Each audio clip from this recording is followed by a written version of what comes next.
La métropole de Toulouse est avant tout appréciée pour sa situation exceptionnelle. Elle est située à moins de 2 heures de la mer Méditerranée et des Pyrénées.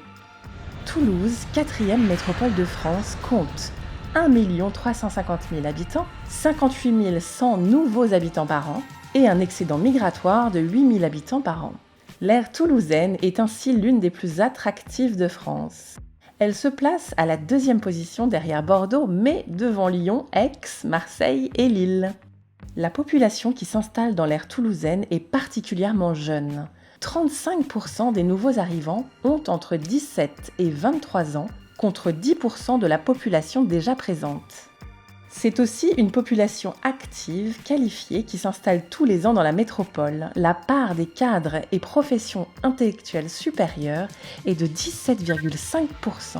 Cette proportion est près de 2 fois supérieure à la moyenne nationale.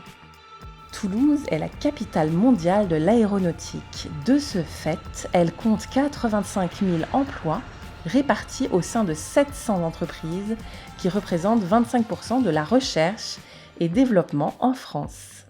Toulouse est également la capitale européenne du secteur spatial et concentre 25% des emplois européens de ce domaine d'activité. Si Airbus et sa filière aéronautique et spatiale sont les 2 pourvoyeurs principaux d'emplois, plusieurs filières émergent actuellement. Interrogeons à présent 2 spécialistes de la zone sur l'écosystème toulousain. Dès que nos opinions mondiales, parce que le transport aérien par définition est mondial, sauront que le Covid est stoppé, je pense que très vite la confiance sera devenue, et on sait bien que dès qu'il y a confiance, il y a consommation, on continuera à se transporter. Ça va prendre un certain temps parce que c'est les compagnies aériennes qui souffrent le plus aujourd'hui, plus que les constructeurs.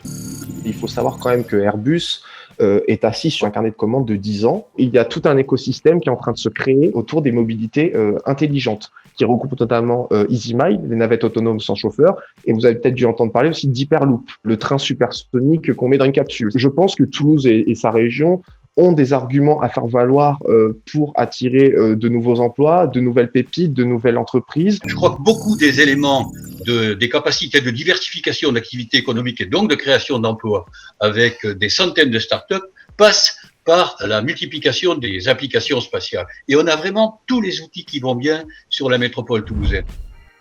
Blagnac, c'est dans cette commune située au nord-ouest de Toulouse que se trouvent les sièges nationaux d'Airbus et d'ATR et les sièges régionaux de Safran.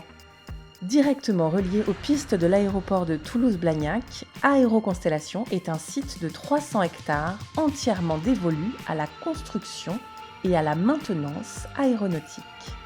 Aéroconstellation est la plus grande aire industrielle d'Europe. Située à proximité immédiate de Blagnac et du bassin d'emploi le plus important de la métropole, l'Espinasse offre un cadre de vie idéal. Traversée par la Garonne et le canal du Midi, l'Espinasse se trouve à seulement 15 minutes de Blagnac et 15 km de Toulouse. Écoles, concerts et complexes sportifs pour répondre aux besoins de ses habitants, la ville de l'Espinasse a développé depuis plus de 10 ans ses infrastructures tout en préservant son environnement. À 10 minutes de l'Espinasse se trouve le golfe de Seille, 2 parcours de 18 trous au cœur de 140 hectares de verdure. Doté d'installations fonctionnelles, hôtels, restaurants, piscines, salles de remise en forme. Le golfe de Seille est l'un des plus grands complexes de golf d'Europe. L'Espinasse dispose donc de tous les facteurs d'attractivité pour satisfaire investisseurs, propriétaires et futurs habitants.